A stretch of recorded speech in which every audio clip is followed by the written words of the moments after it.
Hello and welcome to this week's episode of My CP Does Not Define Me, where we focus less on the dis and more on the ability of what we can do.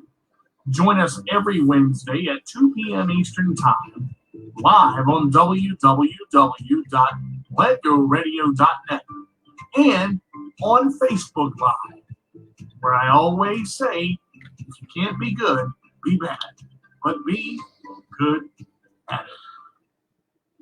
Hello, ladies and gentlemen. It is I, D to the J with the roll away, and it's that time again. It's Wednesday evening at 2 o'clock, and boy, have we got a great show today.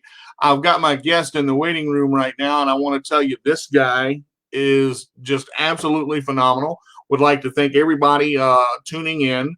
We are live on Facebook, and we're also live on www.letgoradio.net. Thank everybody for tuning in. As you come in, be sure to ask questions and leave comments.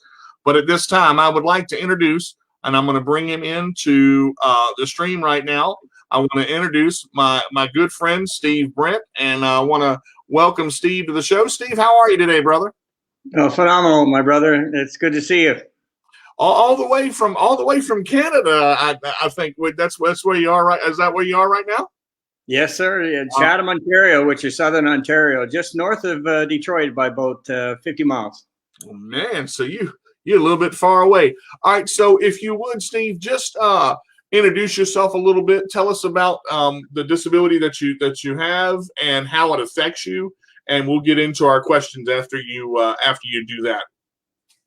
I appreciate that, DJ. Well, I'm Steve Brent. I'm from Canada. I did grow up in Charlestown, West Virginia. I was there for a number of years. My father had a glass factory down there, so the family left Ontario, went to Charlestown, and unfortunately, my mother and father divorced, and so my mother brought us back to Canada. But I was not that far from Portsmouth, Virginia, being in Charlestown, West Virginia, about 66 miles from Washington.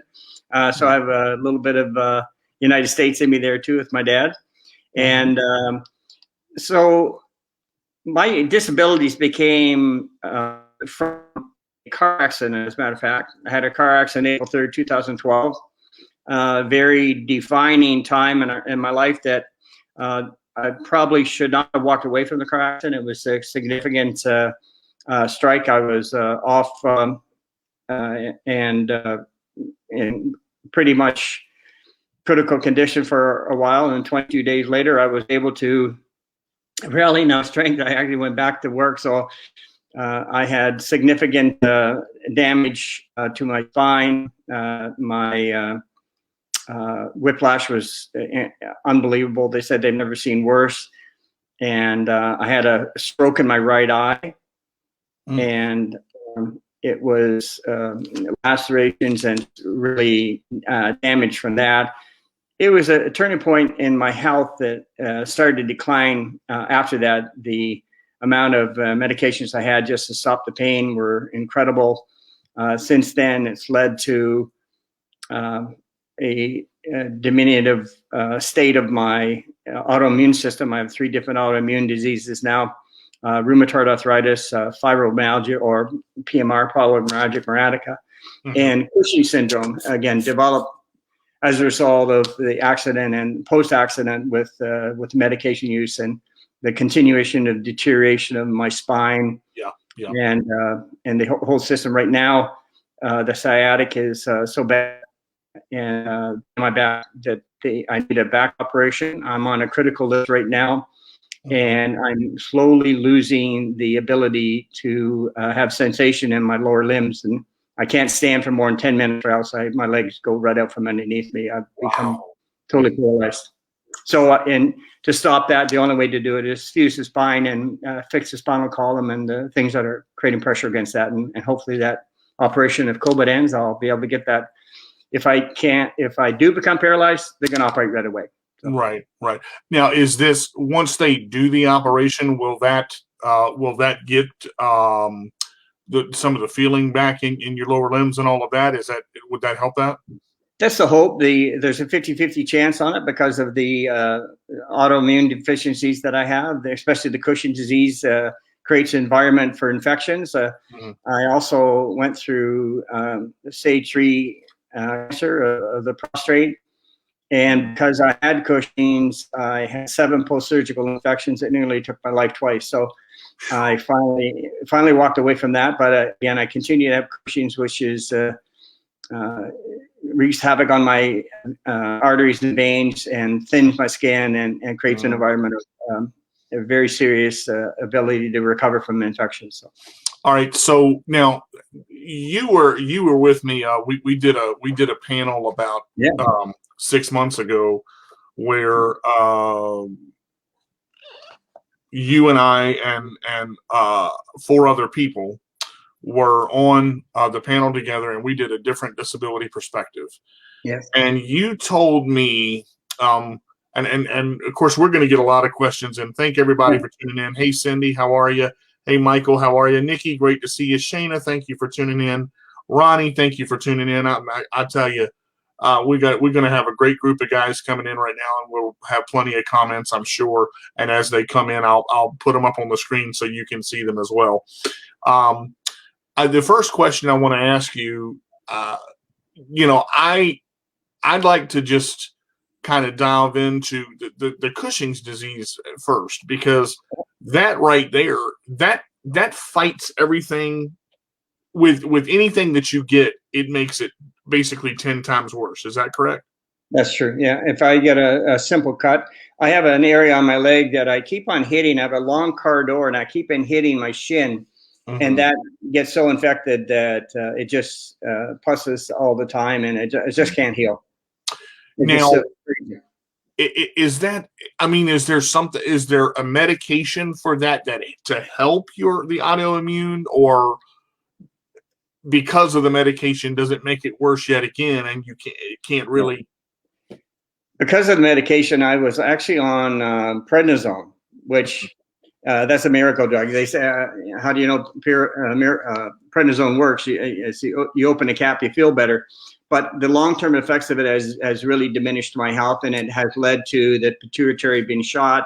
And after, since November 2017, taking prednisone, I'm finally weaned off of it.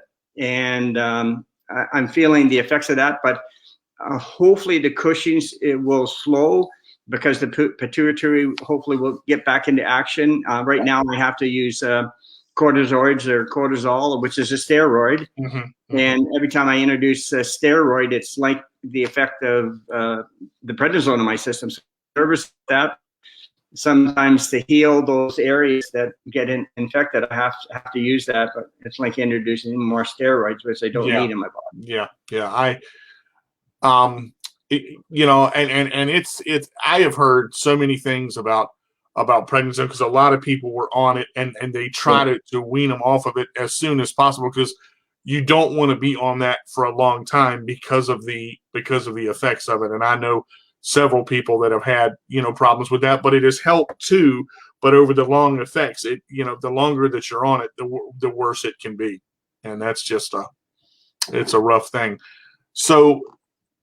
I want to get into quite a bit now.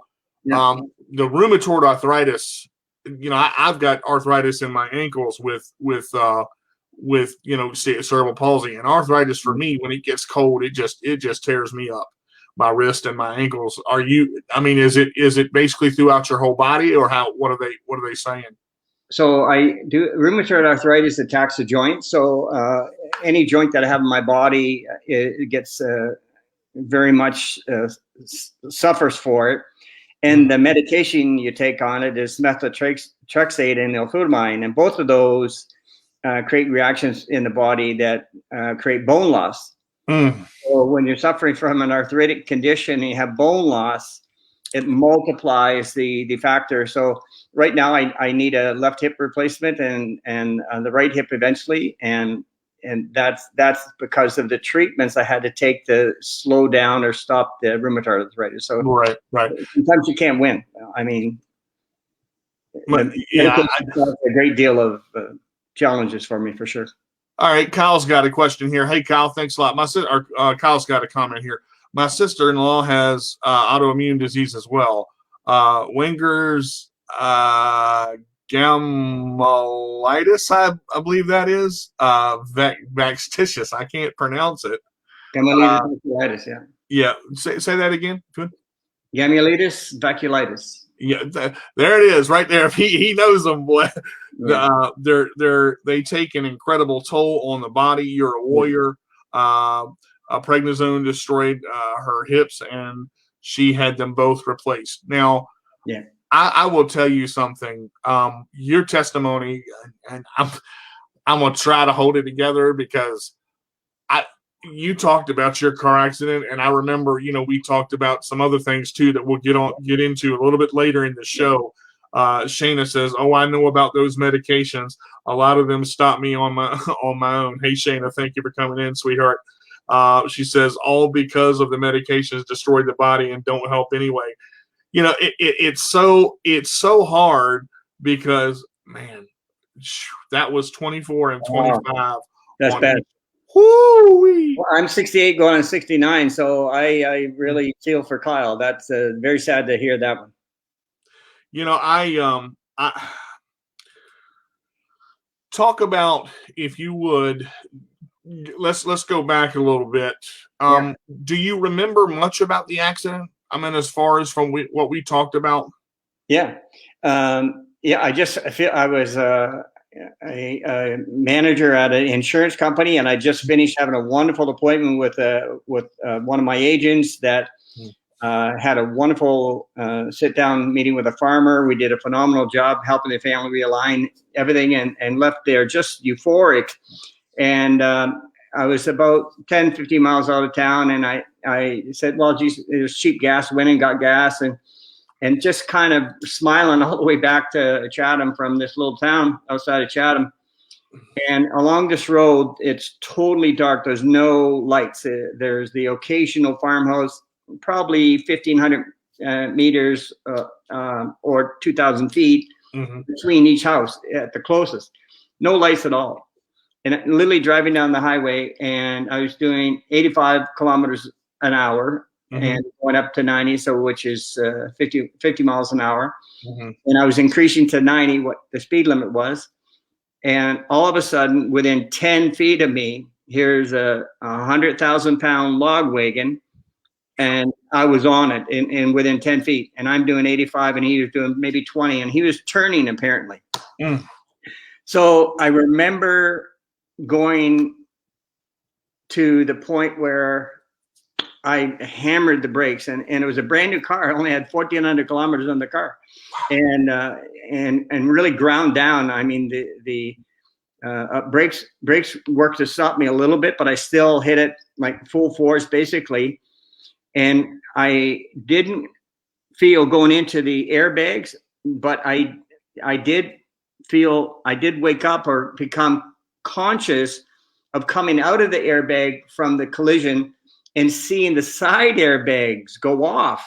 And all my life, my buddy said, "Hey, Steve, you get in a serious car accident, everything goes to slow motion." And I said, "Well, no friggin' way. That doesn't happen." I'm telling you, everything went in slow motion. It was unreal.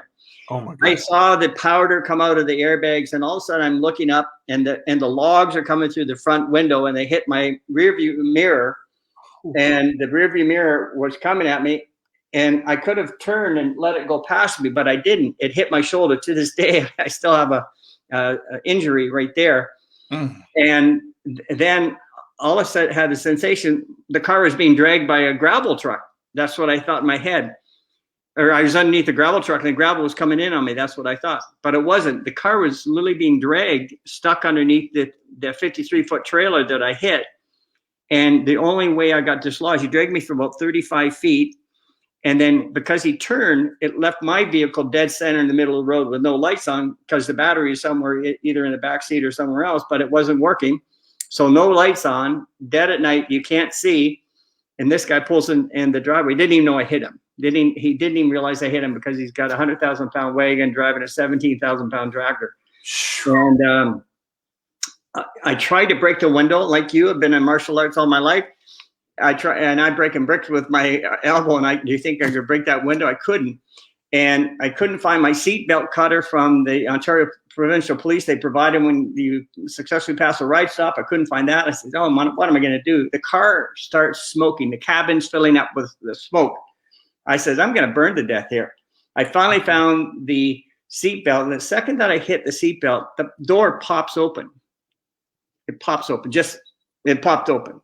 And I have to get out of here because I'm going to burn to death. So I pushed myself out, broke my glasses, broke my cheek, lacerated like hell. I'm bleeding like unbelievable. I crawl out and go to the side of the road, and within minutes, the fire truck is there.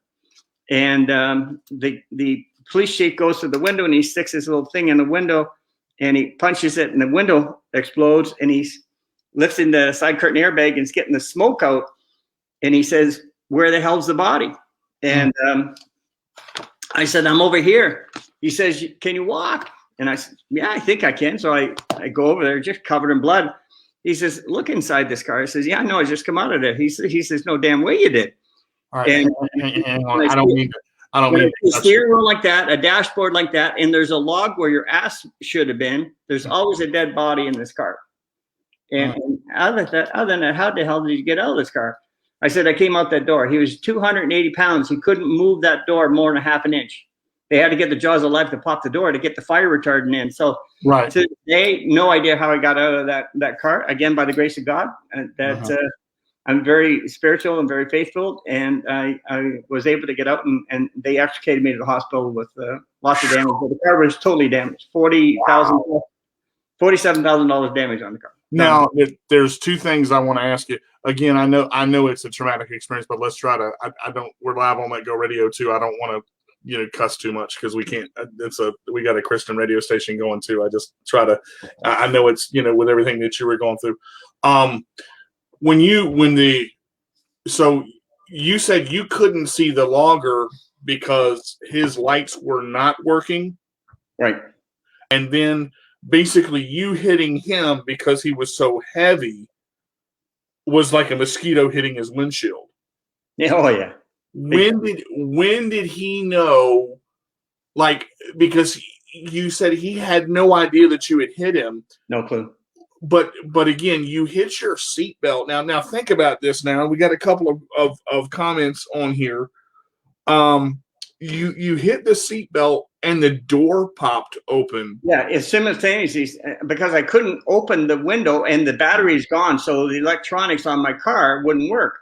So I said, I finally found the seatbelt because it was crushed because of the logs coming in. I finally found it, but the second that I dislodged the seatbelt, somehow the door just mysteriously pops open an inch and a half, 2 inches. So. Now you think about that and a couple things here. What a story! Thank you for sharing. And here it is. God, most definitely watching over you on that. Amen. You talked about something that I want to, and there's three factions of this story I want to go into. You had sent me a couple of pictures where there were they prayer beads that you had up?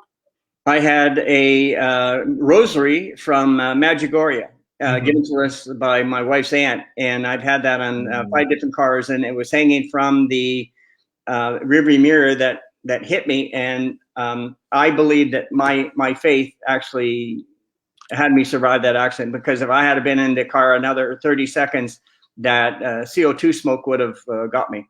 I listened to you talk about this, and there's no doubt in my mind. Number one, all of this that happened to you, you were underneath the. You said what was it?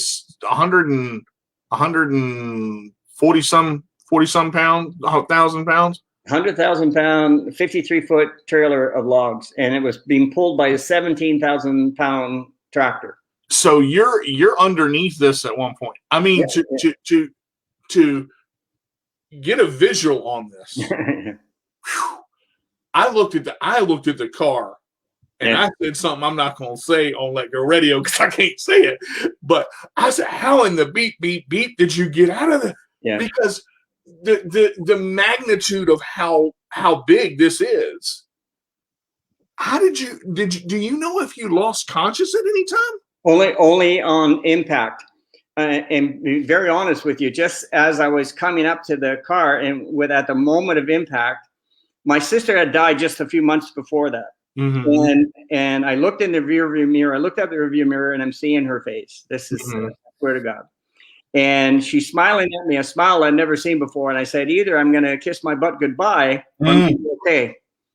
And by every inch of the Lord putting his arms around me, I was saved. And my sister knew it. And it was a great challenge getting through all that. But to survive that accident, definitely by the grace of God and the intercession of my sister there, knowing that I was going to be protected through this. It was a strengthening moment for sure. I'm faith-filled, but boy, that brought faith to the forefront that I've never lost, and it's gained steam ever since then. I remember, Shayna, she's my part of our, she's like a sister to me. There's no need for us to complain, because after listening to his story, wow, yes, faith is a major key in our lives. Amen. Now, I just, to reiterate a couple things, JP Jackson said, I've been in a car that rolled. I can confirm that times come to crawl during the crash. Yeah. I never believed it. I do now. I love the illustration that you use, in painting the picture of what happened, because I remember before you talked about you look over, and all this is going on in slow motion. You see the airbag come out. You see, you're looking over, and your sister's in the mirror smiling at you, and it's a smile you've never seen before. And I can tell you, there are times that things have happened to me, and I know God has sent an angel to protect me. But that right there, for you to, if you guys could see this picture, and I'm sure Steve will put him up on his profile. You guys go and look at this. Go and look at this car. Go and look at this car, and look at the points of impact, because the windshield and top of the car were totally destroyed. Everything was crushed down. And for him to undo the seatbelt and the door to pop open, I have never known that to be in any feature of any car. I've never seen that happen. Never heard of that happening. Yeah. You were protected by God on that, and you crawled out. Yeah. And had the coherentness, I guess that would be, to crawl out. And do you know if the person that hit you was, there it is. Look at that car. I mean, that right there, that thing was massacred. It was just yep, right there, Steve. Look at that. That is huge. I mean, you can see the engine. It's wow. Oh my gosh. And it's literally torn. That is unbelievable. And there's on the rearview mirror in circle there is the I see it. Gloria. Now and that's when your head hit that's the airbag right there. Yeah, that's the airbag that came out. I had to see the steering wheel bent like that. Wow. To extricate myself from the car, my legs were pinned underneath the dashboard. So I had to break the steering wheel and then lift the dashboard off my knees to release the pressure so I could actually even get out. Then that's when I realized I couldn't break the window, and God guided me to the seatbelt release. And the second I did that, at the same time, he opened the door for me, but basically. Right. So now here's another factor. How old were you when this accident happened? So 2012, I was 61 going on 62. All right. Let me just I'm wanting him to Steve to share this accident, because the level of things that he went through, and the only time that he lost consciousness was the impact of, I believe, your head hitting the airbag, correct? Yep. So all of this other time, he's bleeding and has enough coherency to break the steering wheel, which is not easy on a new car, and also to lift the dashboard off of his knees so he could crawl out with the car being in the condition that it was. Yeah. So you lacerated yourself even more getting out of the car because you and the officer didn't realize that you were in the car. No. He when he tried to get the smoke out of the car, he realized that there's no body in there, and he wondered where the heck it was. So that's Right. when he came over and said, "That's me." He didn't believe. To this day, I still see that firefighter, and he says, "Hey, there's that guy that survived that crash of Blenheim." And if he's around other firefighters, he said, "Yeah, we heard that story. This guy's pretty unreal. How'd that happen?" So that I have known ever since I've known you, and you've talked about your faith, and I've got to be honest. You and I became friends very quickly when you shared the testimony, and that's just one of the testimonies we're gonna talk about today, guys. This next story that we're gonna get into, Thanks, Shana. I literally, I'm gasping because it's so phenomenal of the things that God can do, and we're looking at this. I've seen crashes that are with a lot less damage from impact alone. Someone dying. Yeah. I mean, I cannot imagine. Can you describe when the car stopped and you're trying to get out of the car? So you were coherent, while all this other stuff was going on, and had it when you lost consciousness, when you came back into consciousness, the car was still being pulled then, correct? Yeah, there was, yeah. Dragged 35 feet and then released when he turned into his driveway. So you're out of, they took you, the fire department's there. How did the fire, did the guy call the fire department, or did your car do it? Or it's a busy highway. It's a major communication road here in Chatham, Kent, and it's very well traveled. So the first thing that we did when I got to the side, the farmer's wife came out and told him to stop where he was, because he didn't hear the accident, didn't feel it because he's so heavy. So she said, there's a car that is hit on the road, and he just dislodged from the trailer. And so when he met me at the back, I said, "Hey, you don't have any lights on this thing." And we all of a sudden we're hearing huge braking on the road. And because I got no lights on my car, they're not reflecting. A car got within 10 feet of hitting my car full on. So we got back up on the road the first time, and he took a battery operated light off the back of his trailer, which assuming were his driving lights. But I opened my trunk, and I have I usually stop when I see an accident side of the road. So I have inside a mesh that you can see for 5 miles. And so the cars started to stop and go around it. And then the whole line of traffic within minutes, everybody was calling the fire department and the ambulance and the police, and we were well attended to. Within 6 or 7 minutes, the police and fire and ambulance got there. How long do you think? How long do you think it took you to get out of the car, Steve? Oh, about a minute and a half. It was fast. Like, and the car was fully enveloped in smoke. I could barely see my hands. It was fully enveloped at that time. The last thing I saw before the smoke covered the cabin was that door had popped. It was unreal. And the car wasn't even on fire. When we went and saw the car the next day, there was fire retardant thrown in the car, which was about 3 feet deep. But the car wasn't on fire. What happened, the logs perforated a hole in the manifold like this, and oil smoke had filled the cabin. So still CO2, I still would have been fatal if I had stayed in the car. But thank God the door opened and I was able to push my big fat head out the door. I'll tell you right now, a minute and a half. Oh yeah, it was very fast. You talked about the everything going in slow motion and the detail that you can describe this in. I'm putting this comment back up here. My son and daughter says, wow, he's here to tell his story. It's a blessing within itself. May God continue to bless and keep you, Mr. Steve. I got to tell you, I have heard a lot of stories of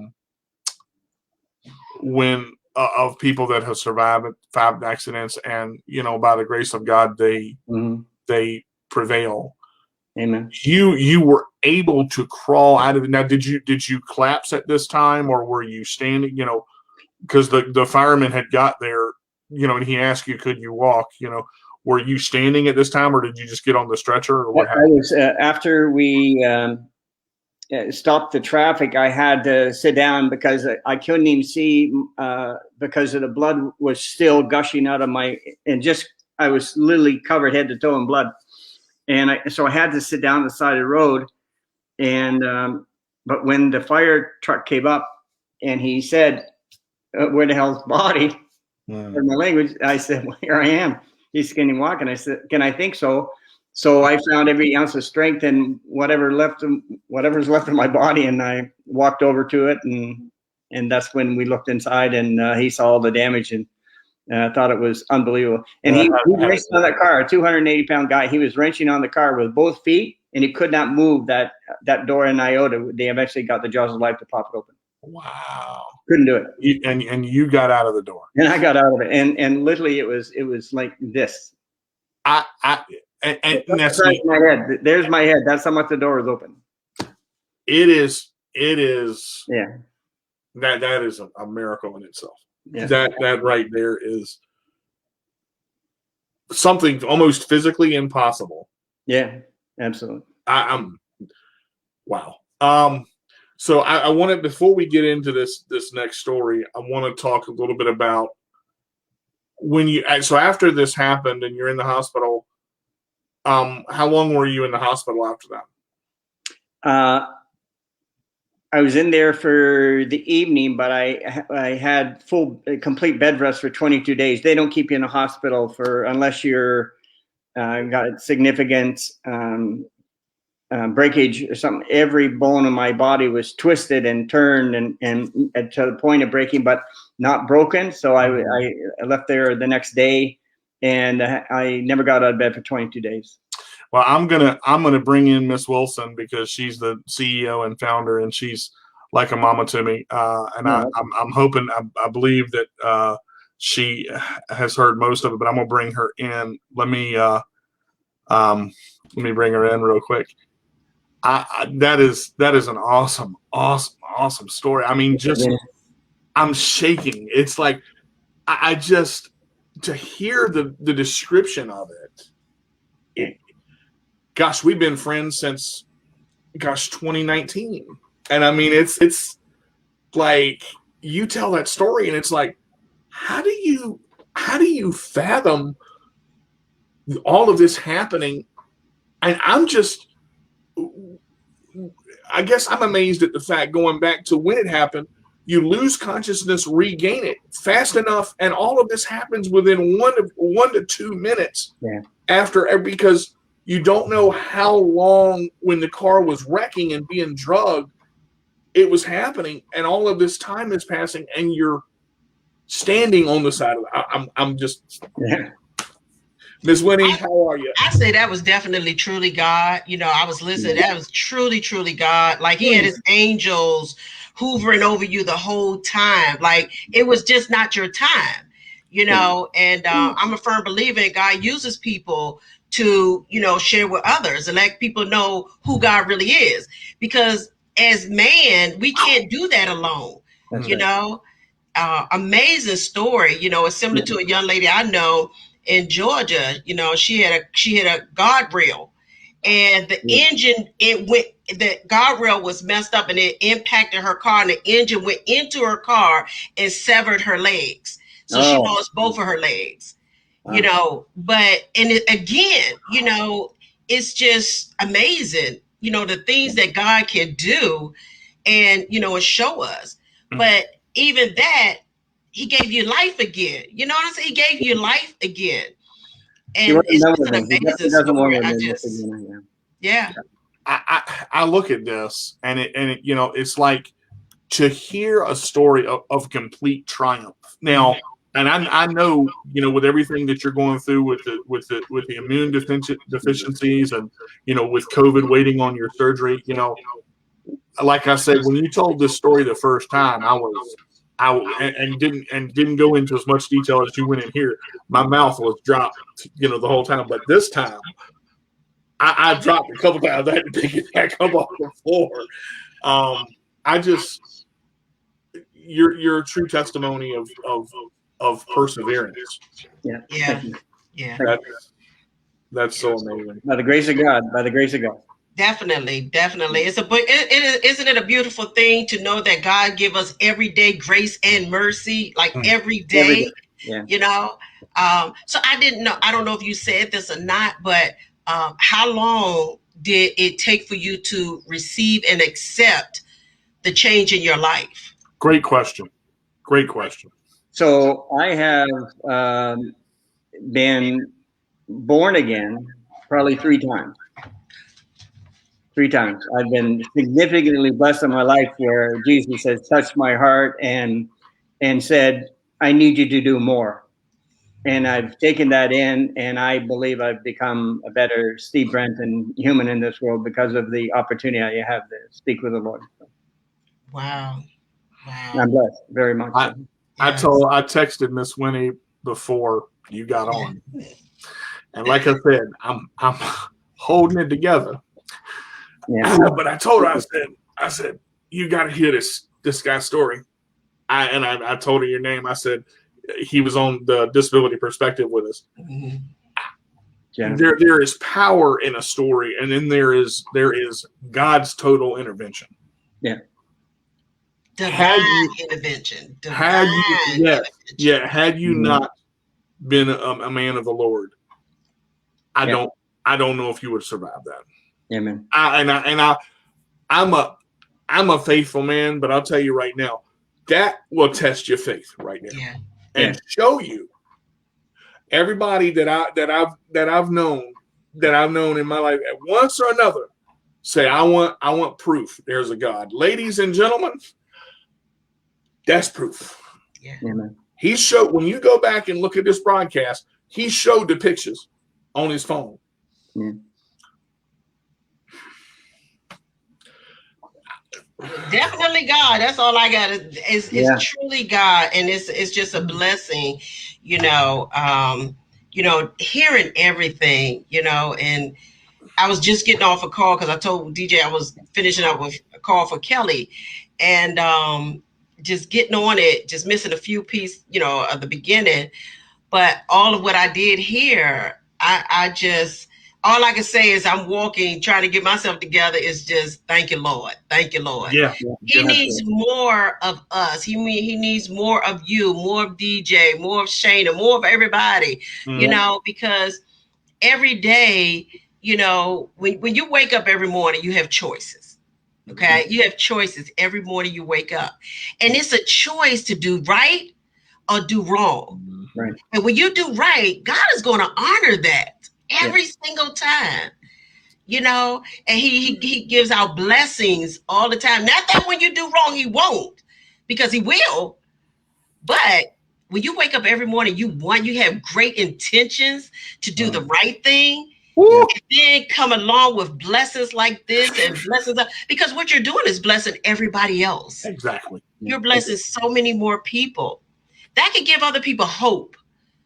Yeah. Give them hope to keep going, lift their spirits up.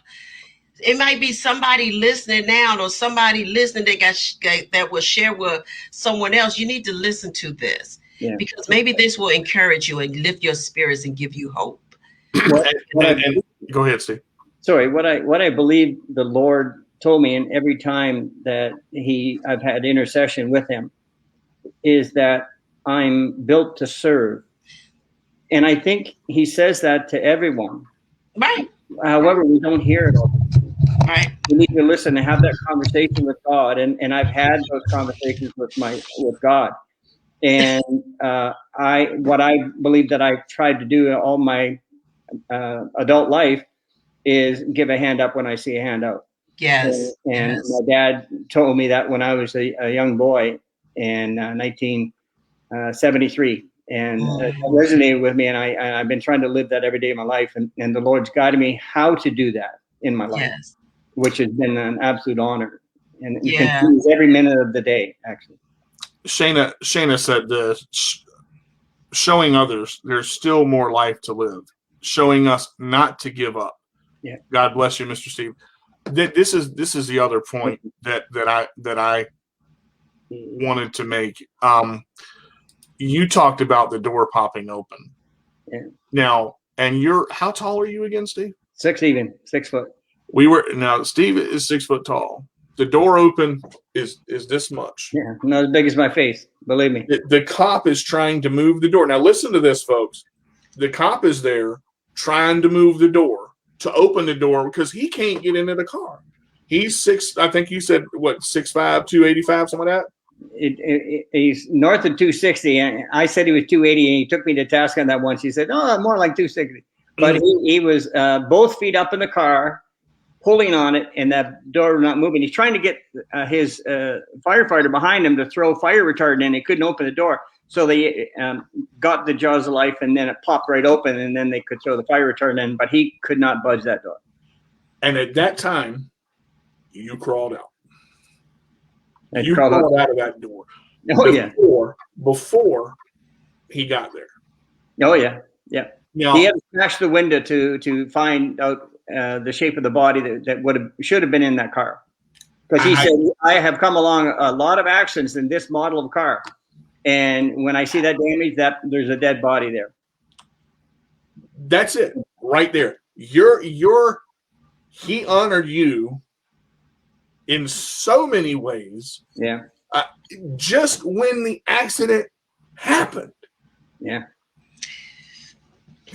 Whoo. Now I heard you saying about your car being dragged, and the vehicle, the truck, had no idea. No clue. What was going through your mind at that moment? Yeah, the type of car that I had, it has 7 distinct safety technological advances on it that happens in a car accident.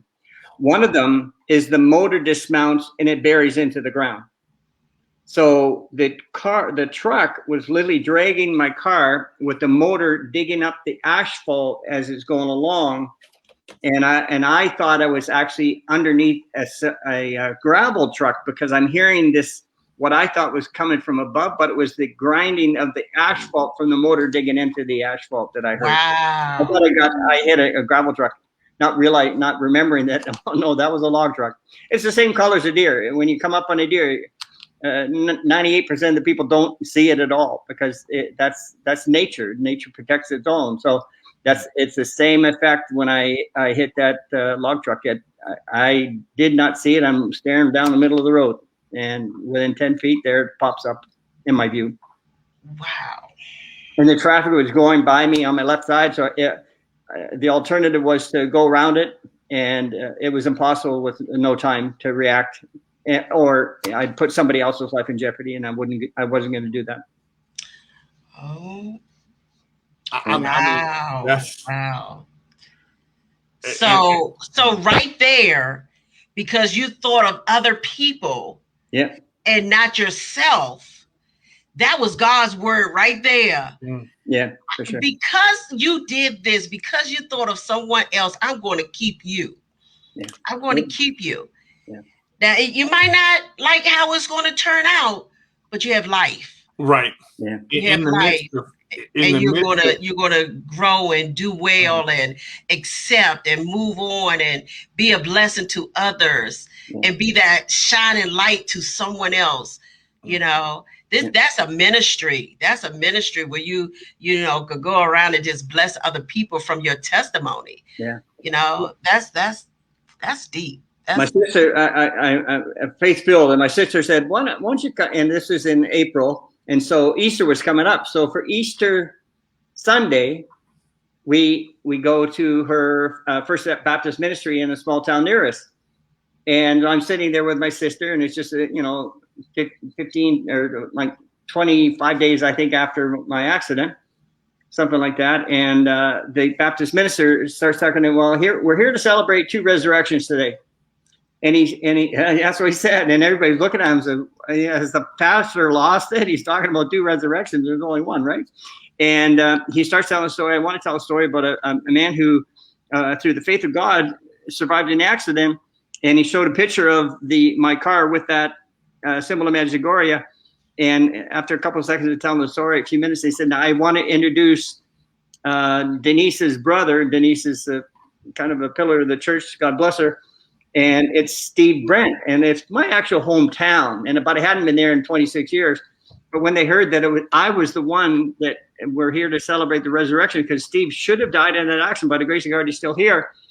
This is Steve Brent that went through that accident. So, of course, we shared love for the next 5 or so minutes. And then he said, okay, now let me get back to talk about the actual resurrection that happens today. So it was an honor, but to have the people share their love of the Lord when they hugged me and said, by the grace of God, you're still here. And thank God that you were blessed with that. And the message that I got just in that few minutes in that Baptist mass or service, it was incredible.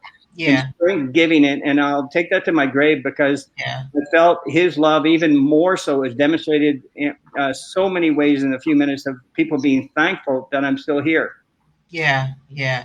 That was good that he included you in the resurrection part of it. I had no idea he was going to do that. Yeah, so true. That's powerful. I mean, and like Miss Winnie said, through the midst of your tragedy and everything that was going on, you were thinking of other people. I mean, getting the road flares out of your car to the road mesh so that other cars could that would have been devastating. Because you said, if I'm not mistaken, you said another car was going down the road and was within 10 feet of hitting your car. Well, they had to brake. He had hit the brakes for about 60 feet and laid rubber to stop behind my car and stop within 10 feet of nailing my car. And then everybody behind him was cascading effect. Everybody having to slam on the brake. We've got about 12, 13 minutes left of the show, and I want to ask you a question, and it's a loaded question. In all of this, we look at 2021, and you said your accident happened 2012. 2012. Yeah. In all of that time, and I know you remember it like it was yesterday. I think God allowed the fact that he allowed you to tell this testimony here today and tell it so vividly. What is that? What do you believe in all of this that you've gone through since 2012? What do you see now? What has God shown you? What is your vision now? My vision is to continue my ministry of helping others. And God tells me that there's strength in doing that. And believe me, when you're in pain 24/7, and I said to my doctor, she's 39, I said, doctor, if you had 1/10 the pain that I did, you're 39, you wouldn't even be able to get out of bed. And I've never missed a day. I get up and I have my honey-do list, and I have my ministry. I do a lot of work with the church. I work significantly with the Knights of Columbus for many, many years. And we're always out doing outreach. Even during COVID, we managed to touch our communities out there. 110,000 people here and 46,000 in the city alone. And we're always working very hard. He's allowed me that time to do more and gives me the strength in my heart and my mind and my soul that it's the right thing, such the right thing. I give validation that with every breath I take. Mm-hmm. And it's very meaningful for me to be able to share, because in giving, I gain strength. I said to my priest not that long ago that he said, you don't have to do any of this. There's other people who do it. I said, no, I need to, because for me, it's soul fulfilling. It's strength giving. It allows me to go on and do more. You went back to being able to serve. And I listen in everything that you're saying. Yeah. You are a true servant of God. Thank you. And to do it, here's the piece that I'm hoping that our listeners will. Hey, Anthony, thank you for joining us. Appreciate it. That I hope our listeners understand. To be a servant is one thing. Now listen to me now, but to be willing and wanting to serve is another. Yeah. I wholeheartedly believe that because, just as Miss Winnie said a little bit earlier, because you put God first and you served him faithfully, that is why you're here right now. Because he exactly what Miss Winnie said, protected you and had your angels around that car. That's another thing. That because of the devastation that happened to that car, there had to be protection around that car. I mean, there had to be, because there's no other explanation. In the 41 episodes of My CP Does Not Define Me, I've never heard a story more vivid than this. I mean, to see the pictures that you showed and to go, wait a minute, you crawled out of that. I missed the pictures because I was walking away. I had walked away. Yeah, but I am so thankful. Shayna said this. My God, Mr. Steve is a living example to never give up. Help others in any way you can. Never complain. You are amazing, sir. And I second that. I heard you talking about the car, and but because I'm listening. Car's totally flattened. Yeah, wow. That's the first picture. Yeah, and he's showing him again. Yep, there you go.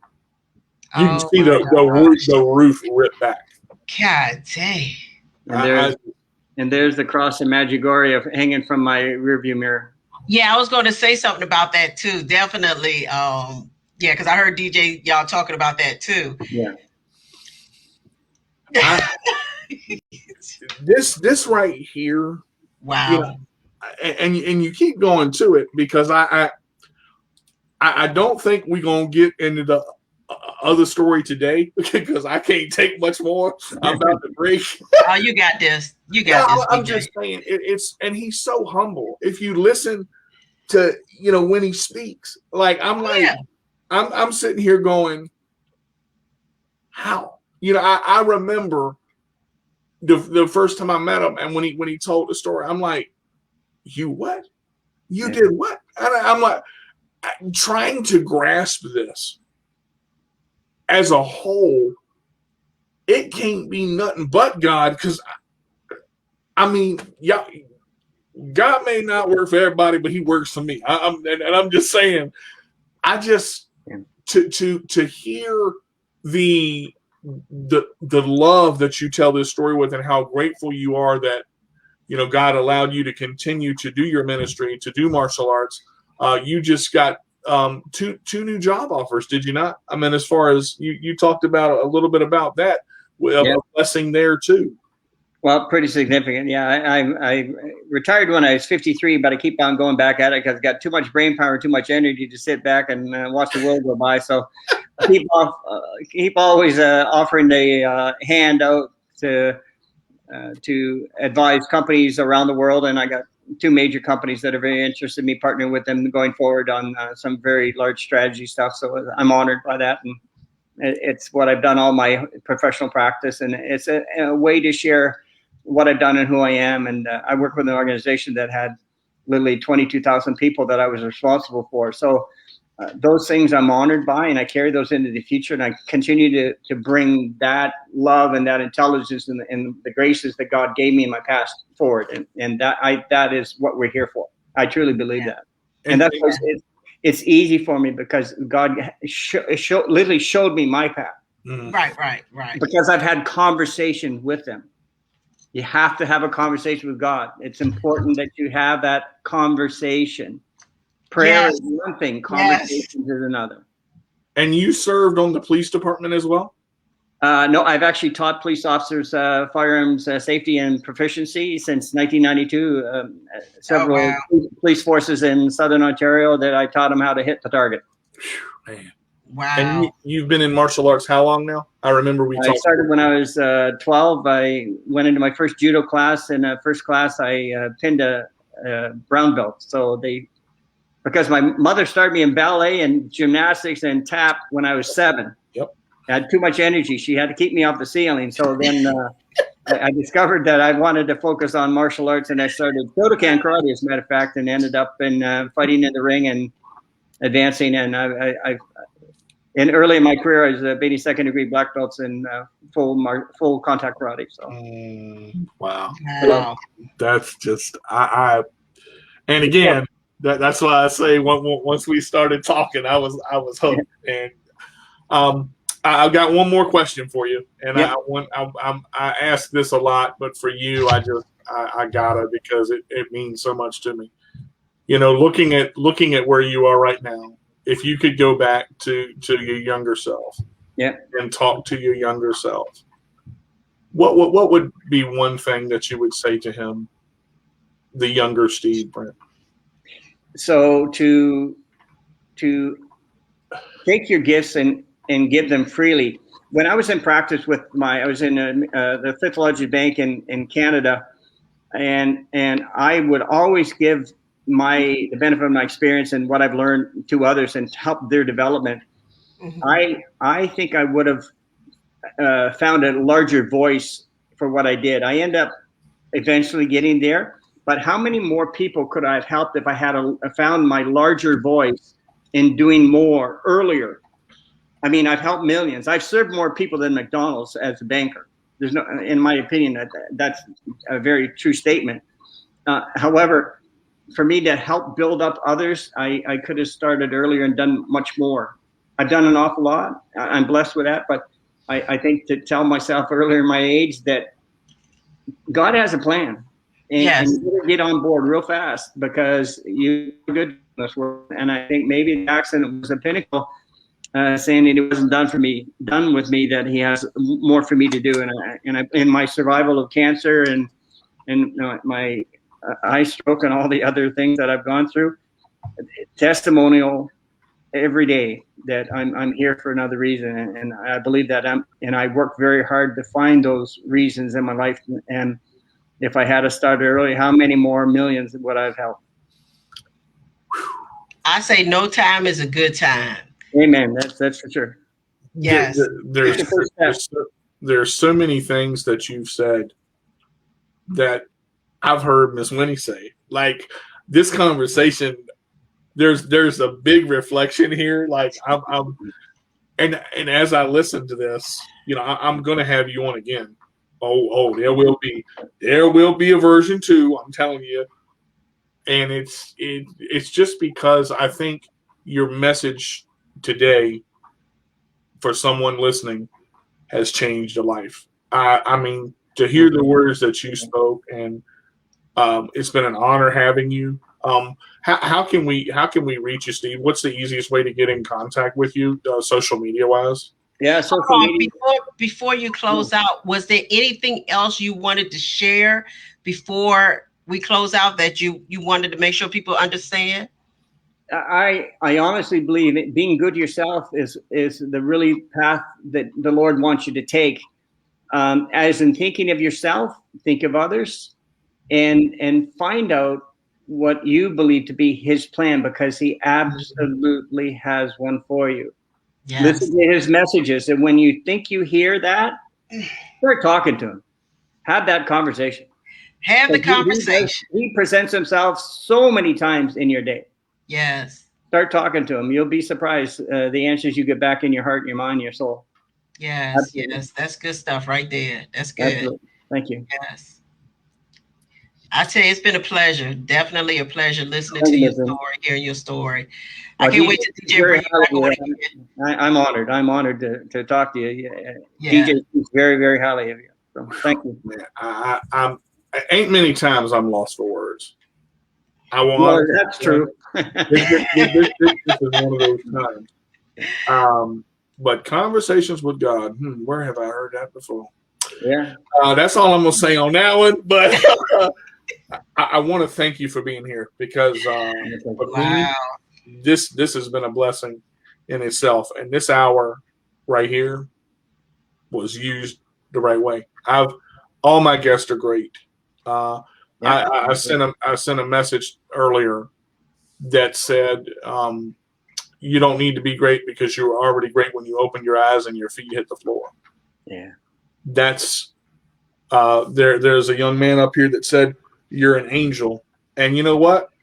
I believe that. I believe that because of what you do for people. And I know we're going over a little bit here, guys, but bear with me. Thanks, Jed. What you do for people and your willingness to and humbleness to help others before you help yourself. Yeah. You have been a blessing in my life. You've been a blessing in Don's life as well. Yeah. I know we're gonna have Don on, later on in the month. Also, he's coming. You guys are best friends. I can see why you guys are best friends. Yeah. This right here is an eye-opening journey, and everybody has their own journey. That's the thing that's so amazing about this. Yeah. Going through what you went through, I see now why they say going through what I went through has made me who I am. Yeah. And they talk about God being a potter, and you think about how he has molded your clay. That is just, in listening to the heartfelt story that you've told, there are thousands and thousands and thousands and thousands of people that need to hear this. I could play this show 3 weeks in a row and it still wouldn't be enough, because it's more to it than what am I going to get? What am I going to get? What are you going to do for me? This story doesn't show that. This shows, thank you, Lord, for what you've done for me. I have survived a traumatic experience because of you. You allowed me to live where I don't know if anybody else would have survived that. It is such a miracle. And that was used earlier in the show. He is a miracle. That is true of what we've seen today. And to listen to this right here is the realness. This is when life gets real. I've done shows and they're good. I've done 41 of them, but 41, they say the odd numbers are the best. I can see why now. Goodness gracious, what a story. Prime numbers. Yeah. I again, thank you for being on the show, man. I'm going to have you again, and probably a third time. Great day. Because there's so much that you have inside. And it really is all about being cerebral. We didn't get into, the spina bifida story that you have. We'll get into that next time. I know that was so powerful as well. Yeah. But thank you so much for sharing. What's the easiest way to get in contact with you, Steve? If we can get in contact with you. Well, my email is steve@stevebrent.ca. Pretty simple. Mm-hmm. And my Facebook is CK Sales Doctor. Okay. That was my LinkedIn. My LinkedIn is CK Sales Doctor. Okay. I was called that many years ago because you give me a client scenario and I'll give you a prescription for success. That they called me the sales doctor. So that's awesome. And before I close, I'll say this. I think your whole life you have helped people. It just I can see it. It's just in knowing you for such a short time, this is absolutely amazing. Miss Winnie, I'm glad you came on because again, yeah. I knew when Steve was going to be on, I had to text you because I said I want her to be part of this, and if she comes up, I'm bringing her in because impactful people in life, you have people that are there, you have people that you call your friends, and then on a whole nother side of it, you have those inner people, the people that you can count on one hand that will do anything for you. And Steve will give you the shirt off his back. Yeah. And after knowing him for almost 2 years, that's the thing. I look at it and it's like, how can you not see God's grace in this? Everything that has happened today up to now, and in your life is because of God's grace and what He's given you, and you show that in what you do. That is powerful. Thank you.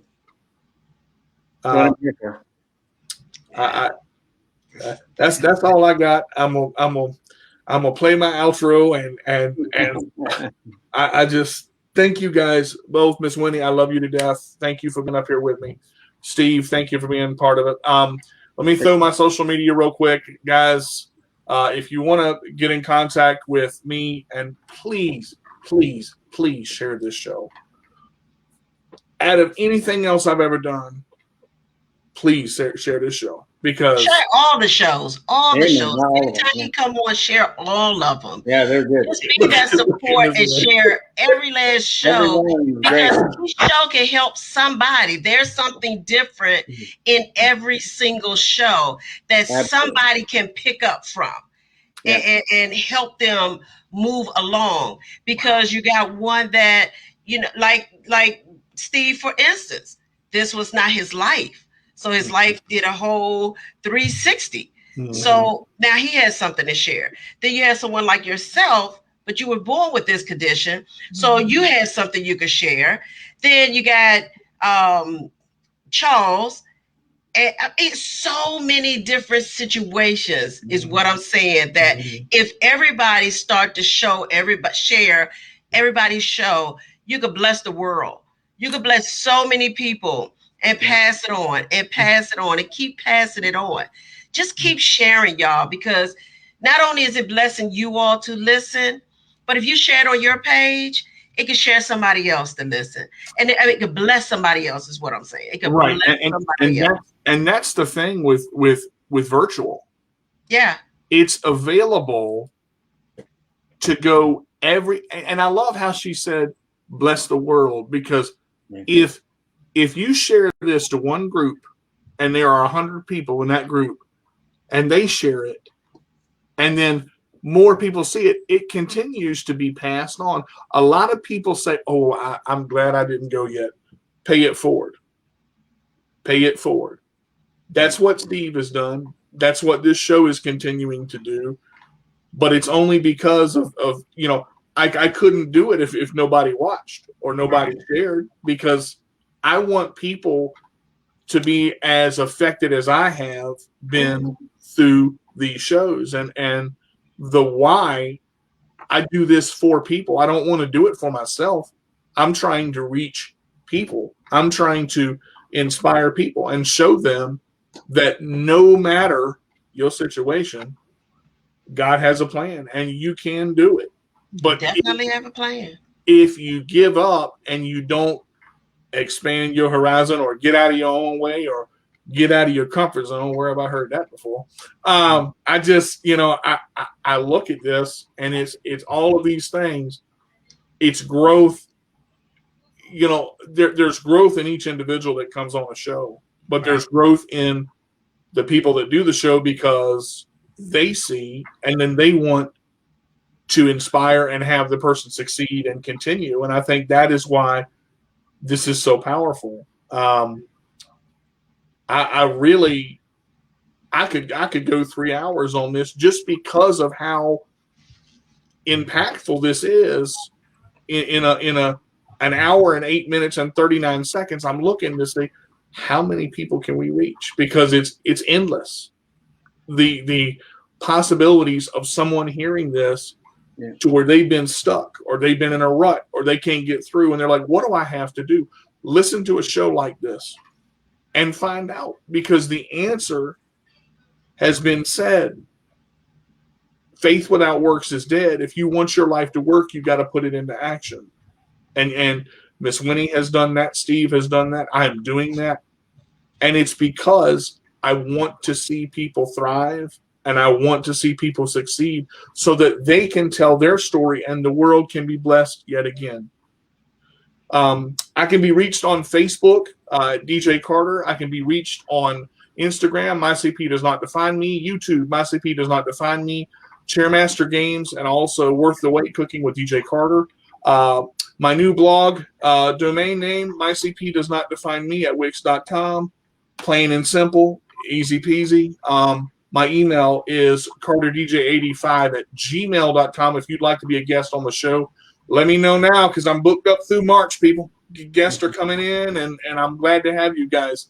Please share your story with me. If you want to talk to me, you want to make a difference in the world, you want to get your story out there on a platform that works. Thank you to Let Go Radio. Thank you to Miss Edwina Wilson. I'm just so happy to be able to do this. And it is a powerful thing to see a life changed. Yes. And to hear a story like this. Thank y'all so much for tuning in with me. I will be back on next week. I do want to say one thing. Thank you for all of the comments and concerns that I got in hurting my back last week. I have been reached out by more people than I ever expected. Thank you guys for the prayers and well wishes. Thank you guys so much. I always say if you can't be good, be bad, but be good at it. But don't be too bad because, good things happen when you're good too. So I'm going to just play this outro. Y'all take it easy. And thank y'all so much for being a part of this. And we will see you when we see you next Wednesday at 2:00 p.m. Eastern Time for episode 42 of My CP. All right, let me introduce myself before we get on, since he didn't give me a chance to. Oh, I'm just looking at it. Okay, y'all. So I'm Edwina Wilson. I'm the CEO and founder of Kelly's Choice. And I support all of y'all. That's what I want to say. I support all of you, and I love everyone's story and blessings, and Steve being a servant. Evidently, you've been it all your life. You've been a servant all your life. That's what I want to say. So that's who I am. I'm that one that's behind and in front of the scenes, because when they call on me, I'm gonna be there for them if I can. So y'all just keep enjoying being a blessing to others, and again, spread it, y'all. It can reach others by you sharing. That's what I want to say. Perfect. Thank y'all so much. I love you guys to death. As Miss Winnie said it, be blessed. Take it easy, everybody. We'll see you next Wednesday at 2:00 p.m. Eastern Time for episode 42. Honored to meet you, Miss Winnie. Likewise. God bless you. Yes, thank you. You too. Keep going. Can't wait to hear more. That's going to do it. I got lots of them. Something I want to say too. But don't worry, you can catch us again next Wednesday at 2 p.m. Eastern Time on www.letgoradio.net and on Facebook and YouTube at My CP Does Not Define Me. Remember, I'm your host, D to the J with the roll away. And if you can't be good, be bad. But be good at it. We'll see you next week. We still live. Go ahead, Ms. Winnie. I ain't cut yet. You ain't cut yet. I was just going to talk to him about conversations with God. That's all. But I'm gonna tell you, we still live. I ain't going nowhere. This is. I told you it's too good to let go. DJ says too good to let go. Listen, conversations with God. Yeah. Every time I heard you say that, it just did something to me. Mm-hmm. And I must have shared that part, those words right there with DJ hundreds of times. Yeah. Conversations with God. I feel you on that. And I hear God. I listen to God, and I move when God say move. She showed up. Yeah. So it's a blessing to hear someone come on talking about conversations with God. You bless my soul with that. And it's just a pleasure and an honor to hear you so thoroughly and fully and lively just talking about just God. Just, because you could tell what God had a purpose for your life. Yeah. He had a purpose. And it definitely wasn't time for your life to end. Right. The impact of all of that, it could have been the last. But thank God for purpose. Thank God for divine intervention. Yeah. Thank God for the Hoover and angels around you. Just thank God for it all. To hear you be able to stand here today and just share your story with the masses and just be a blessing to someone else. It's every blessed time. to do that. Yep. Every time you said conversations with God, I saw Miss Winnie's face light up. Confirmation and affirmation. Yeah. I mean, that it again, and I didn't hit the stop button because I said, I heard Miss Winnie, I got something I want to say to. I said, nope, I'm going to let the outro play, and I'm not going to hit stop. Well, it was going to be an after show, but it's okay. It's okay because it's all right for somebody else to hear about conversations with God. Yeah. I listen to God. I always say, okay, God, listen, we need to have a conversation because I need answers, a signal, a sign, or something. And that's something you got to do that sometimes. Talk to God. Let him know. You can declare and decree. You could demand. You could do all these things. God gives us the power to speak. Right. He gives us the power to heal. We got to just know how to talk and ask for those things. Yeah. Your tongue is powerful. Mm-hmm. You know? The word says to do it. He wants to hear. Yes. He wants to hear the words professed from your mouth. That's right. Because it's not just that, he's an amazing God. He's a friend. He's all of that. And when you speak to him with the purity and the realness of something, he hears it. And you can declare a lot of things. And I've seen this, the power of positivity, to quote it. Yeah. You can make positive even though there is negativity in a situation. You can find the positivity in it. And I think those conversations with God that Miss Winnie is talking about, it is because of that you're able to turn things in life around to keep those conversations coming. And it makes a difference each day. As Steve said earlier, God gives you chances and chances and chances to talk with him every day. And this right here, talking about affirmation and confirmation, it just like Miss Winnie said, to hear someone else say it, I'm like, uh-oh, here we go. The first time I heard you say it, I'm like, Lord, and she's on here too. Woo! It's powerful. Conversations with God. What you don't want to do is, God, is me again. This is the last time. No, it's not. It's not the last time. As a matter of fact, you don't want it to be the last time because we need God all the time. So I hope nobody ever say, God, this is the last time. I ain't gonna never say this is the last time. I want to keep talking to you. I want you to keep blessing me. I want you to keep feeling me because I need it every day. I need you every day. I wake up every morning because of you. So I need you every single day. I'm not going to ever say, oh, God, it's Edwina Wilson. This is my last time. No, sir. I'll be back. You can admit, and it's okay to admit that you need God in your life because we can't do it by ourselves. We're only human. And this show today proved that there are things way beyond human comprehension that we don't even understand. That's way bigger than us. Right. And it's because when you break it down, because God wants to hear what's really on your heart. And he already knows it, but he still, because he created it, he still wants to hear you profess it.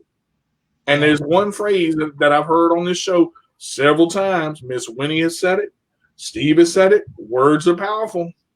You got to watch what comes out of your mouth because you can speak bad stuff into your life too. That's right. And what's the phrase? Don't attain the things that are, Miss Winnie. Speak those things that are. Speak those things that's not as though they are, because you want to speak it into existence.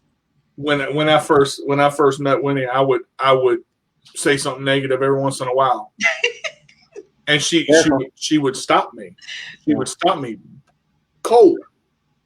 I learned in 3 years real quick. Just don't do that. Not around her. She won't let you do it. And you know what? It's good because you realize when you get rid of the negative and you find the positive, the enemy can't get you. That's He right. would try. He may try. Yeah. And if you give it, I'm telling you, if you give him an inch, man, I'm glad I ain't cut this show off. Dang, if you give him an inch, he'll take a mile. That's what you got to watch. Yeah. See, but when you, in reference to what you just said, DJ, as far as the negativity part of it, when you learn to continue to be positive, it would ingrain in you. Yeah. So you become humble and just learn to receive certain things and react to things in a better way than you would normally if it was always negative. So when you learn to be positive with everything, even if you don't want to, like I said, it'll be you, it'll become you. Yeah. And you will find the best words ever to say things, even if it's something you don't want to. You find the best nice way to say it. We've hit so many points on this, and like something you just said, humbleness takes time. Yeah. Patience takes time. Mm-hmm. And the willingness, I think the willingness to accept takes time. Because definitely. you go through the process, but I'm just talking about becoming a positive person when you've had negativity in your life and realizing that just because you have negativity, there's not positive in it. You get, every cloud has a silver lining. This too shall pass, and it is going to. And I realize with, again, something that Miss Winnie has said, the people in your life will affect you. So you have to make sure that you're looking at, what do I have in my life that's bringing me down? Am I allowing someone else, which I've done? Anyway, but I'm trying to move past that and keep going. And in listening to this, that's why this is so powerful, because the realization that you need God, and it's okay to rely on Him because He can carry that burden. That's the whole thing. Realizing that it's okay to break down. You can be there, but you ain't got to stay there. I understand. Today has just been such an eye opener. This show has been such an eye opener, and the fact that it's going over and we're talking about something that relates to everything that we've talked about here. It's so powerful, man. This is like a realization almost. It really is. It's definitely a blessing. Well, Steve, I ain't gonna keep you because I don't know what you got to do the rest of the day or whatever. But when you said that, I definitely wanted to touch that because it's just powerful to hear you say the conversations with God. Mm-hmm. And it clearly shows why you're still here. Yeah, it does. Yeah. But DJ knows what's going on in my life today, so he knows the significance of me being here and sharing, because that's what God really wanted me to do, because I couldn't be involved in the other thing that's happening with our family today. Yeah. And if you remember, I'll say this and then we won't end, but if you remember, I said, the other day, I was always told God's going to heal you and God's going to use you. God's going to heal you and God's going to use you. And, 10 years ago, actually 12 years ago now, when I went to the church that I go to down here, Fairview Heights Baptist Church, I was in the pastor's office first going in, and he said, you know what? God's going to use you and He can heal you. And that's the thing. Everything that you've been through and everything that you are going through today, you have a lot of things that you deal with. You have a lot of disabilities and things, different abilities and things that you deal with, but you keep going and you don't give up and you push through and you give that honor and glory to God. And that's why He keeps your storehouse full. That's why He keeps your storehouse full. And I've said so many times, thank you for being on the show, but I really appreciate, going to we went an extra mile today. Yeah. And I think it was needed. I really do. I think that people need to hear the realism of it, because it is real. When you get down and dirty with yourself and you're honest with yourself and where you're at, it's okay to be where you're at for a moment, but God's going to get you where you need to go and where you Where need he to wants get. you to go. Right. Where if you, He and wants you to go. right. And when you follow him, you can't go wrong because he sees all the stuff that we don't see. And Yeah. that's the outside of the box, because a lot of people see like this, they get the blinders on and they see one path. He sees all the paths that it could ever be, and the ones we can't see because some of us are too narrow-minded, or some of us don't think outside of our comfort zone, or try to dip our hands in it when he's already got it. He will show you the way, and if he will knock everything down to get your attention. Steve, real quick, in 2017, my husband found me unconscious in our bedroom at the foot of the door. And he said I was slouched over. He was trying to open the door would open, and he eventually got it open enough, and he saw my legs. And then when he got the door open, I was just slouched over. Wow. When anyone is unconscious, time is of the essence. Yeah. You can die from it, go in a coma from it. Anything can happen. And believe it or not, you said that pastor, he recognized you, but he blessed you and honored you on Resurrection Day. That was Easter, the day before Easter, that happened. And to me, and the next day, smiling, I had on this beautiful white dress because I was a speaker at this event in Portsmouth. To get up there and just share that moment. And a friend of mine said something when I posted on Facebook. She said, "Girl, you was resurrected for today." It blew my mind. So you said that, and that was another thing that touched my heart when you said that, because I understood that moment. Because I could have lost my life at that moment. I could have went into a coma or anything at that moment. But thank God for God. He saw enough in Edwina to save her, to keep her a little while longer. It wasn't your time. Evidently some more that he want me to do. There's definitely a purpose. Praise the Lord. A purpose, for that. And so thank God again for you. And I want to say this. Monday, it was extremely cold here. And I was going to leave out the house, but it was so cold. I went back in the house. I told my daughter, I said, "Not today, Kelly." I said, "Not today." So when my husband got home that day, now mind you, Sunday night, I never went to sleep. I never went to sleep from Sunday to Monday. Now, I shared this story with DJ, but for Sunday to Monday, I never went to sleep. But later on that evening, when my husband got home, I kept it quiet because I didn't want nobody to know. But I ended up going to my daughter's house out Virginia Beach.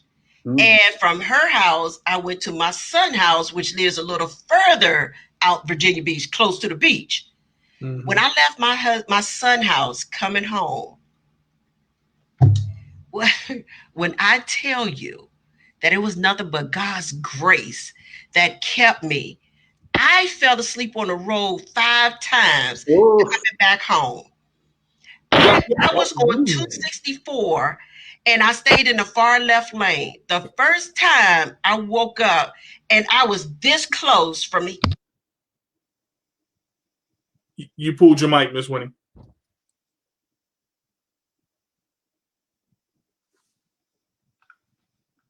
We can't hear you, Miss Winnie.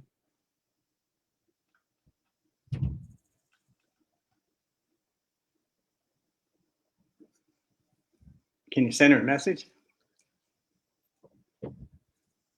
Or can you turn her mic on? I think she pulled the plug out of her mic.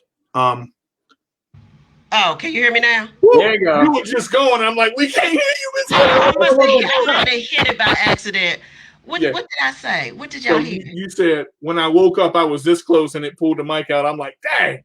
Oh, yeah, because when I did like that, my hand hit the mic. Okay, so you were this close. This close to hitting the guardrail. Woof.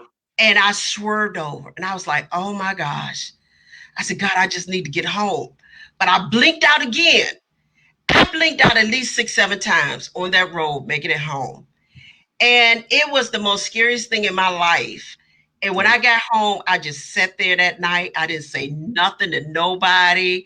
Nobody knew I was going out. I wasn't even supposed to go out. It was freezing out there. But I was trying to deliver something that needed to be delivered that day. And I was like, well, since I'm out here already, let me go to my son's house. Wow. Late at night, tired as a mug, and I'm out on the road. I didn't realize how tired I was. I did not realize it. I was thinking, okay, I'm okay. You know, I knew I was tired, but I didn't realize I was that tired. Your body told you different. And my y'all body know was shutting down on the road.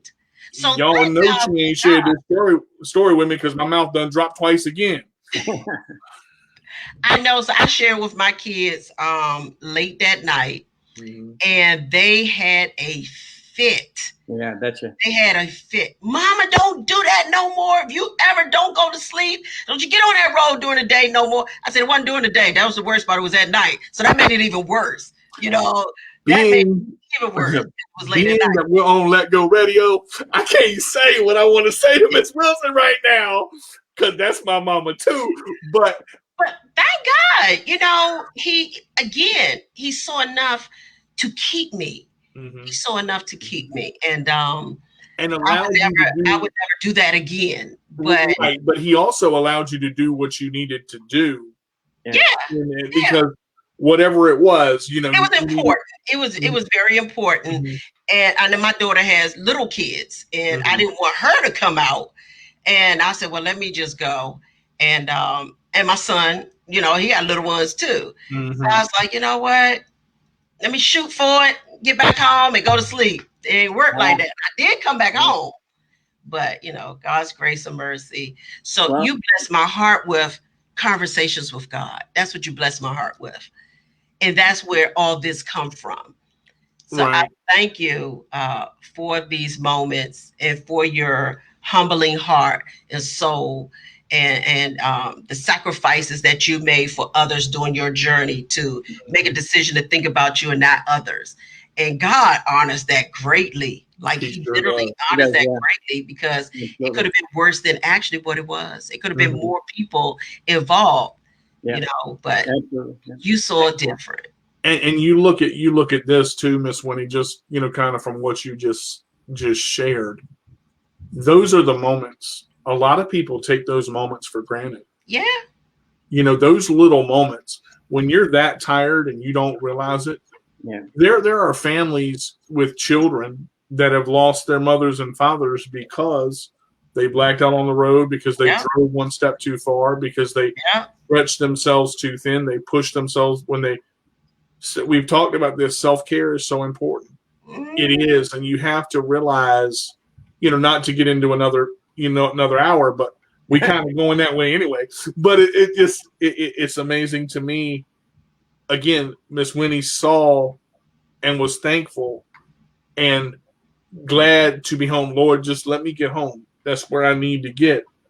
And when you sit in silence like that and reflect on the events that could have happened, that's just true. I didn't realize 33 minutes and 34 seconds could be so powerful. But you think about the gifts that God has given, and life is just one of them. You blacking out and being this close to the guardrail and, you know, not realizing that your body is that tired. He says, I got it. And gave you enough to wake up to realize that you're about to hit that rail. He did have it. He had his hand on the wheel when you. Yes. Yes. Yes. Yes. He's done with you. I had a similar story. I was going down to a city 45 minutes from here, and I hadn't slept in 2 days. And I did that 2 days thing one time too. I fell asleep 7 times on the highway, 7 times. And the last time I was heading for the guardrail because I said, I need to do this, God. And then all of a sudden I went right out and I was inches from the guardrail. And I swear to God, the steering wheel jerked my hand back onto the road. That's what I'm talking about. Like, Yeah, I was on the way to help a friend, and thank God I made it. But helping that friend gave me the energy to come back. I never had a problem come back. But going down there, because I hadn't slept in 2 days, worrying about him, and needed to be there for him, and I needed to get there, and the Lord made sure that I got there and then got back safely because the strength that I was given through my ministry helping the friend. Wow. Y'all have shared two stories. I've never shared this on Facebook Live before. And Emily, when I had been married to Emily less than a year, and I would go to my mom's house right around the corner from me, and I'd take a stretch of road. I had done it thousands of times, and it was dark. I don't even know if Miss Winnie knows this story. She might. I was coming around the same corner, right around where the Sitco station is, Miss Winnie, right before you turn on to go down and go to my house. And it was dusk. It was like just starting to get dark, and it was cold. And there was a truck coming, and I was sitting in my chair. The truck was this high, so the truck could not see me, and I didn't know it. Emily was behind me, and she was wearing a pink jacket up on her scooter. She was in her scooter behind me. That truck came this close.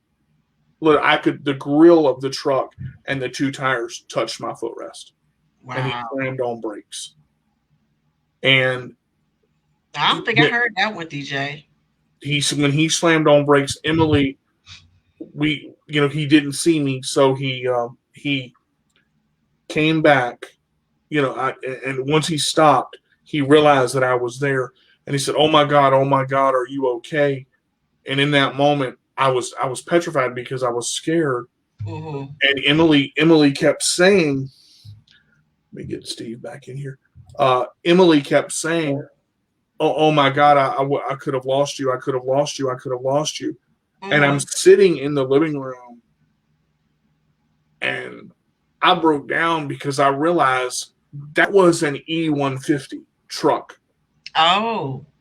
Okay, so this truck, and when I say y'all was in y'all chairs. Oh my gosh. And when I say that grill was right here, I literally heard. Wow. Now you got to understand, a truck that's a diesel and it has both doors shut. The passenger screamed, "Stop!" And he slammed on brakes. And when he slammed, his two truck tires touched my footrest. To understand, another second, full force going around, had to be at least 28, 30 miles an hour easy. That would have been it. Wow. I mean, so God, I literally, when I got home, I broke down, and I held Emily because she was shaking. She kept saying, you could have died. You could have died. And I went in my room. I'm like, I just need a minute, And she's like, "Are you okay? Are you okay?" Mm-hmm. For months and months, I would not go along that stretch of road. I couldn't do it. Shut down. I literally shut down, and I now take the path that's that's a straight path that gets by that section of road. Mm-hmm. And I remember that night, saying, "God, thank you for letting me survive that. There was nothing but you that saw." To be that close to a truck, right? I've never. That one, is a piece. And just to share this one thing, I've had a lot of fears happen because, which stopped me from driving and trying to get back into that. There are moments in your life when you think it may be over. Going down to Waynesboro, a semi truck, a 53-foot semi truck came to my side, and he was either drunk or fell asleep at the wheel. We're on the interstate, and he drags along the side of my van. A Snyder's baking truck, 53 foot, drives along the side of my van. You want to hear God? I'll tell you this. There was a scrape along my van from the back all the way to the front, down my entire ramp side door. We stopped. The guy kept going. We followed him. We made it to Waynesboro, got his information off the back of the tree. He didn't even know he hit me. So he's going, and I turned back to Emily, and she said, "I love you," right before the impact. And we could feel the vibration, and the van's doing this, and I'm looking out the window, holding on to the. Now I know why they call it that OS handle, because I was holding on to it and saying the same thing too. I'm holding on to the handle, it's going down, and the truck's going down. And here's the thing: the only damage that my van suffered was the hubcap came off the wheel and it sheared the bolts. The tire didn't pop. We made it all the way to Waynesboro. We stopped. The officer looked at the truck, took the pictures, and went, "You were lucky." I said, "No, luck had nothing to do with it. That was all God." And that's the real thing. When God literally, a truck that is 53 foot from the front of the trailer to the back, slid down my van, and Max did not wreck. The van stayed right where it was, and he couldn't stop. Because if he would have slammed on brakes, the car behind us, the people behind us would have been nailed, and he didn't do it. And I thank God to this day, because you just can't. You don't know when something's going to happen. And literally, when God took that vehicle off, we got to the insurance office, and she just took her little spray and wiped off my van, and she said, the damage on this van is not that bad considering what you got hit by. And I looked at her and I said, "Lady, I'm going to tell you this. We survived because God allowed us to survive." Yeah. And protected everybody in that van. Mm-hmm. And got us to a safe place and allowed us to drive home with everything. Because that was our honeymoon. That was Emily and I's honeymoon. Oh, wow. Wow. Yeah. We were going on vacation. Max actually offered to drive us down on our honeymoon. And it was like, I remember after we got back home, we were coming down the road, and there's a big house on the back of this trailer. And Max said, "Oh my Lord, I don't want to pass this house." We passed this house. It was so big. The ones that say oversized load. Yeah. There was literally this much space in between that house and my van. And my van didn't get hit. So God is just, it's so good. And then they say all the time, and it is an all the time thing. When people believe in God and when people support God and show God that He's first, He protects them all the time. And these two stories I have never shared on air, and it's amazing.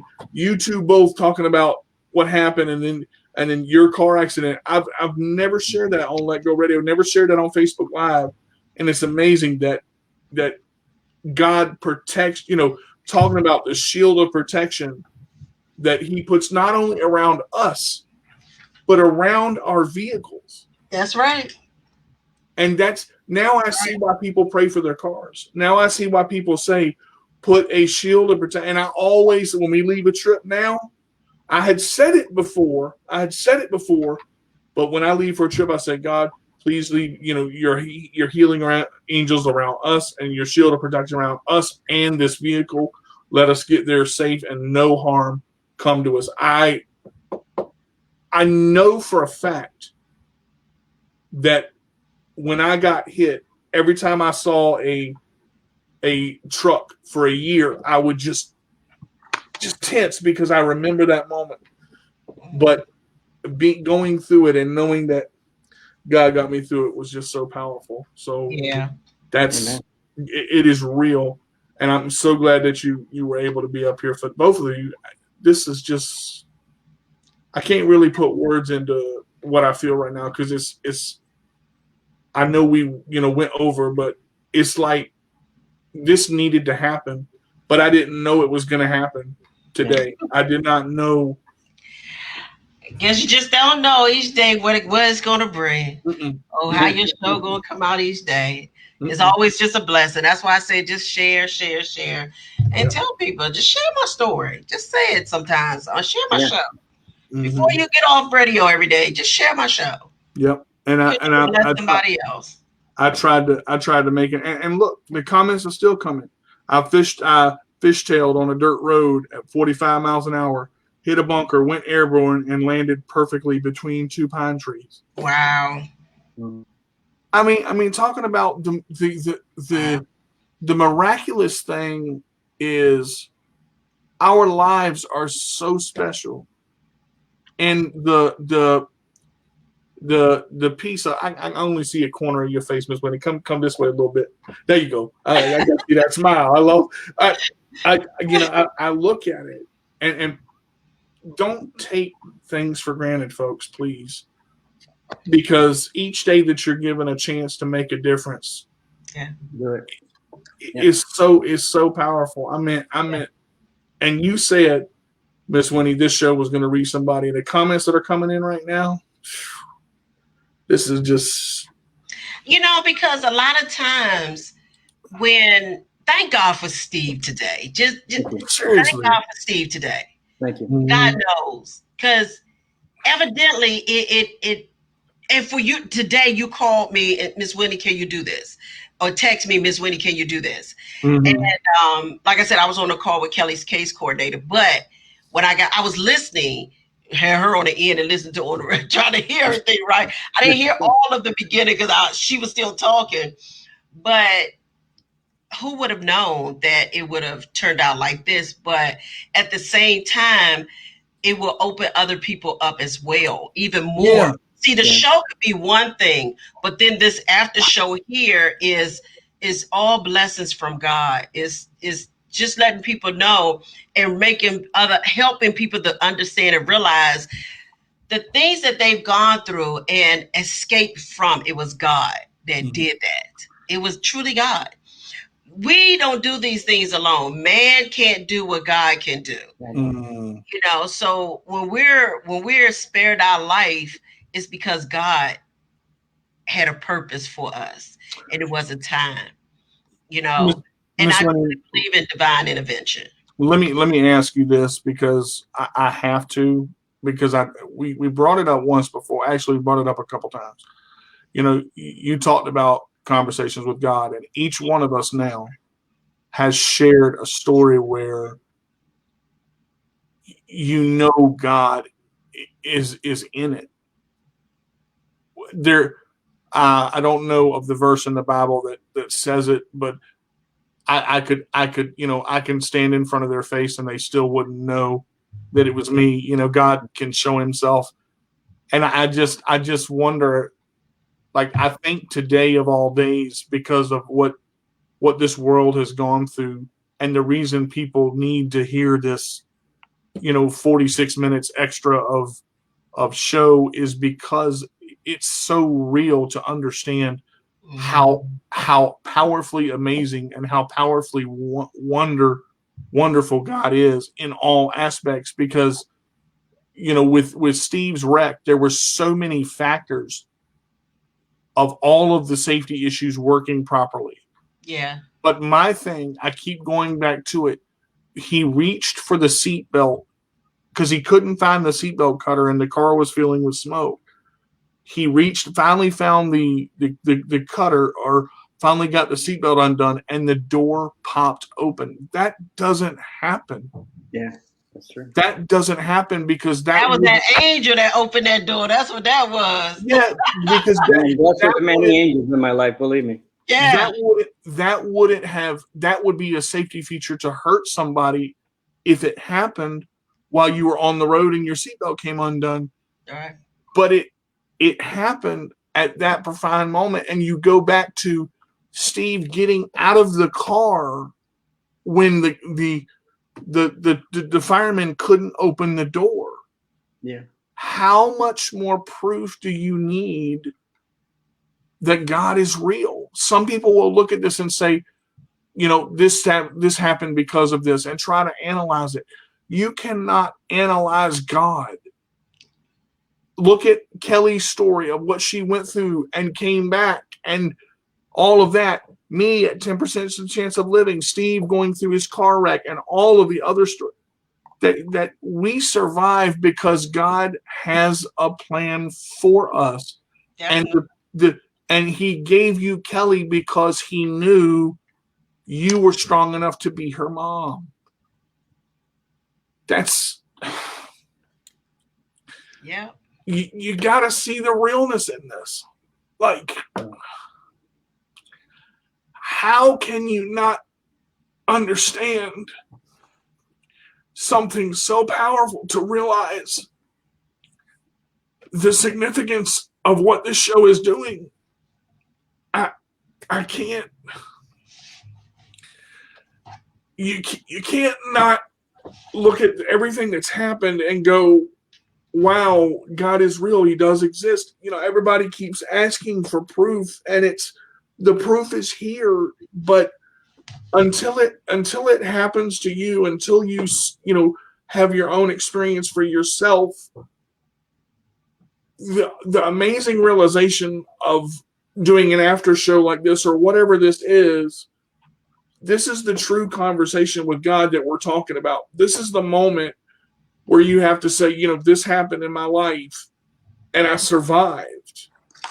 But I survived because God allowed me to survive, and also had a plan on top of that survival for people to know that this does happen. And I just realized, even though I've never shared the story until this point, you just talked about it. This had to happen, and we did not know this was going to happen today of all days with Steve being up here. But I think it was because God wanted it to come out at this time for whoever it's for. I don't know. It may be somebody listening on Let Go Radio, because I have not disconnected this entire time. Yeah. And I didn't even come close to hitting the button because, well, I mean, not only did you say, I have something else I want to say too, but someone conversations with God.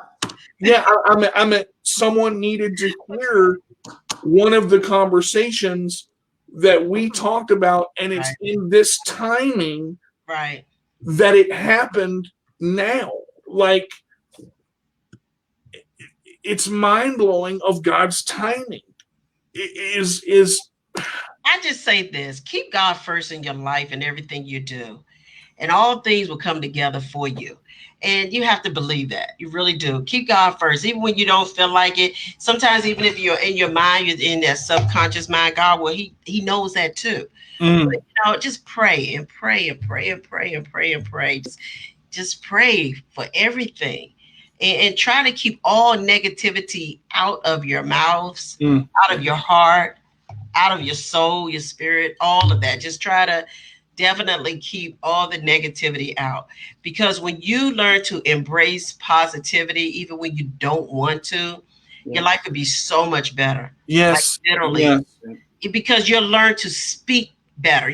When I say that, meaning instead of wanting to lash out, you'll learn to keep it calm. Keep it calm and hold your tongue. Needs to be blasted. Not everything needs to be cursed at or blurted out. You don't have to in all situations. You really don't. And I think there's a thing that you always say, speak things into fruition. You're positive. I'm going to get this house. I'm going to get this car. And you have to realize and have the faith. That's why I say there's a difference between faith and hope. A lot of people will say, I hope I get this job. I hope I get this house. I hope I get this car. I hope I get. Hope is a beggar. Faith is it breaks through boundaries. Having the faith that it's going to happen and the mindset to know that it's gonna. That's one thing Miss Winnie always says. And like, since I've known her, she shows that in how she speaks, because you can tell when somebody will start to flounder a little bit, just say, get back on the positive side and stay within where you are. Stay between the lines of your vision and where you're going.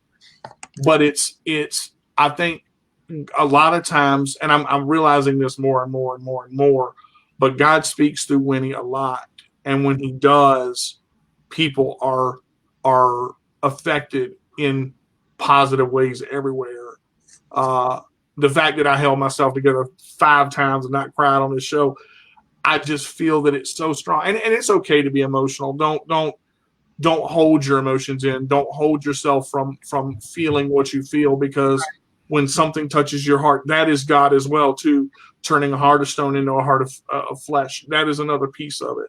But just to understand, when you have those people in your life that come and build you up and also speak power into your life and positivity in your life, and then you go, well, now I don't feel so bad, because Winnie will take the negativity out. She won't allow it in her house. And I think that's kind of where the strength of her faith and her conversations with God as it is.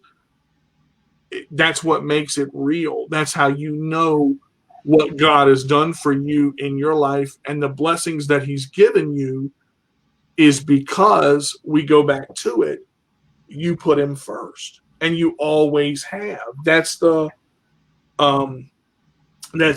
piece. I can honestly say I haven't always put God first, but I realize in my 39 years and being saved since I was 13, I realize what God has done for me, in the sense that when you serve a loving God, he's gonna bless you.